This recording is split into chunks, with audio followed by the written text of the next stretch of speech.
Mainpuri case में हो गया अब तक का सबसे बड़ा खुलासा। बूढ़े पिता ने बताया चौंकाने वाला सच, पुलिस के भी उड़े होश।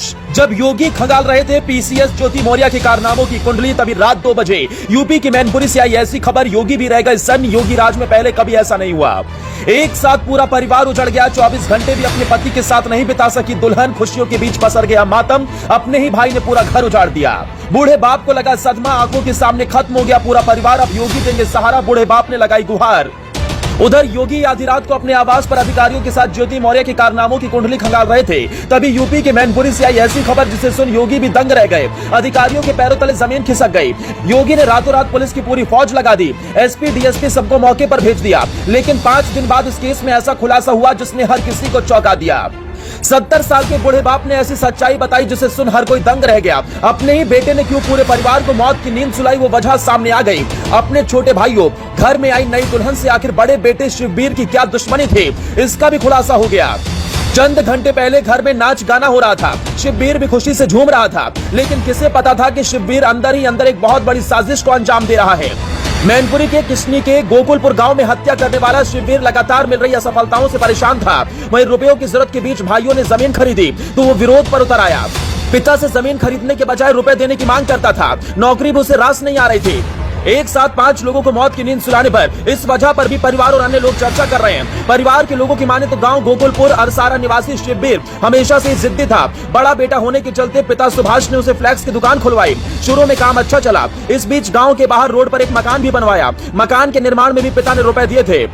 इस बीच उसकी शादी डॉली से हुई। मकान और शादी में अधिक खर्च और धंधा भी सुस्त हो गया। कुछ समय बाद शिवबीर पत्नी डॉली को साथ लेकर बाहर चला गया और नौकरी करने लगा। इस बीच उसने काफी कर्ज भी ले लिया था। मकान के निर्माण में भी पिता ने रुपए दिए थे। इस बीच उसकी शादी डॉली से हुई। मकान और शादी से अधिक खर्च और धंधा भी सुस्त हो गया। वो जब भी छुट्टी पर घर आता तो बाहरी लोगों से बातचीत भी कम करता था। रुपयों की तंगी, कर्ज और 2 भाई अच्छा खासा कमा रहे थे। पिता के साथ मिलकर भाई सोनू और भुल्लन ने करीब 5 बीघा जमीन खरीद ली थी। ये बात शिवबीर को नागवार गुजरी। उसने पिता से कहा कि उसे रुपयों की जरूरत है। जमीन खरीदने की क्या जरूरत थी। पिता से रुपए भी मांगे लेकिन नहीं मिले। अब वो घर आता तो माँ बाप से भी झगड़ा करने लगा था। इस बीच सोनू की शादी तय हो गई। भाई की शादी को लेकर भी वो खुश नहीं था। शादी में होने वाले खर्च के लिए रुपए मांग रहा था।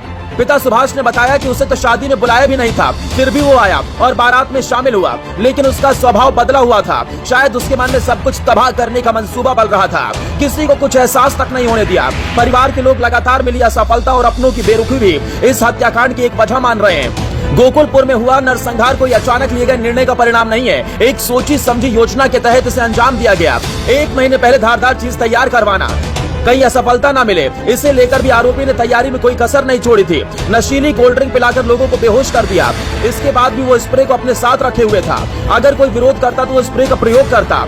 उससे भी काम नहीं चलता तो वो साथ लाए तमंचे का इस्तेमाल करता। उसके साथ उसने एक धारदार हथियार भी तैयार रखा था। चौतरफा तैयारियों के बीच शिवबीर ने इस नरसंहार में किसी के बचने की कोई गुंजाइश नहीं छोड़ी थी। लेकिन इसे किस्मत ही कह सकते हैं, जो माँ, पिता, बहन, पत्नी और मामी की जान बच गई।